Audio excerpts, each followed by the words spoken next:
আমি খুব কি বলবো টেনশনে। হ্যাঁ Nervous, টেনশনে nervous. নার্ভাস ফিল করছি কেন আমাকে ঠিক কি আছে, কোয়েশ্চেন দেখা করো স্টার্টই করোনি আমি বুকে যাচ্ছি আমি অঙ্কিতাকে এসে শুধু বলেছি আমি একটা কোয়েশ্চেন করবো তোমাদের দুজনে, এদের অবস্থা দেখো। কি ভাবছো? জল খাবো ভয় লাগছে প্রচুর নার্ভাস হয়ে গেছি জানি না কি কোয়েশ্চেন করবে কিন্তু কোয়েশ্চেনটা তোমার জন্য না, দাদার জন্য।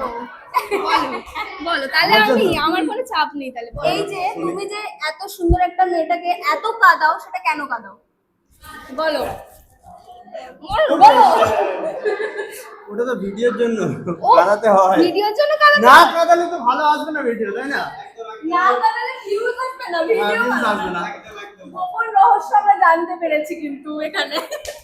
কিন্তু অফ ক্যামেরা ওই আমার কাঁদা। এটাও একটা জানতে পারলাম সত্যি কথা। না ব্যাপারটা হচ্ছে যে প্রথমে শুরুটা আমি করি কিন্তু ও এক্সট্রিম লেভেলে নিয়ে চলে যায় এটা ঠিক আছে সবারই একটা কাজ। মানে শুরু আমি করি না ওর কারণে ও অ্যাকশন করে আমি রিঅ্যাকশন দিই বাট আমার রিঅ্যাকশনে ও আরো বড় অ্যাকশন করে তারপর আমি আরো বড় রিঅ্যাকশন দিই মানে এরকম অ্যাকশন রিঅ্যাকশন হতে থাকে। হ্যাঁ এইভাবে চলতে থাকে আর সেটা একটা বড় কিছু মানে তৈরি হয়ে যায়